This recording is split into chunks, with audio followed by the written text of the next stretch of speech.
अस्सलाम वालेकुम दोस्तों, अभी आपको ताज़ा तरीन और अहम ब्रेकिंग न्यूज़ से आगाह करते चलें कि पाकिस्तान न्यूजीलैंड से भी मैच जीत गया है। जी नाजरीन, आपको पूरी तफसील के साथ बताते चलें कि पाकिस्तान न्यूजीलैंड से ये मैच जीत चुका है और 8 बॉल्स बच गई थी, लेकिन पाकिस्तान ने अपनी मेहनत से ये मैच जीता है।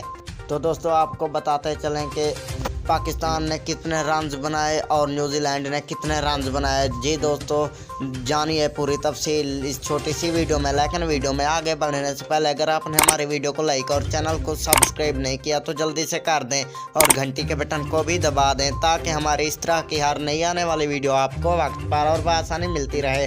तो दोस्तों आपका कीमती वक्त ज़ाया किए बगैर बढ़ते हैं वीडियो की जानिब। पाकिस्तान ये मैच हार रहा था, लेकिन आसिफ अली के छक्कों की मदद पाकिस्तान ये मैच जीत पाया। तो दोस्तों पाकिस्तान ने न्यूजीलैंड को भी बहुत बड़ी शिकस्त दे दी है। न्यूजीलैंड ने 135 रन्स का टारगेट दिया था, जिसमें पाकिस्तान ने वो पूरे कर लिए। तो दोस्तों अगर आप हमारी ये वीडियो अच्छी लगी तो वीडियो को लाइक और चैनल को सब्सक्राइब कर दें और कमेंट में हमें बताएं कि ये वीडियो आप हमारी कैसी लगी आपको। तो दोस्तों मिलते हैं नेक्स्ट वीडियो में, अभी तक के लिए अल्लाह निगहबान।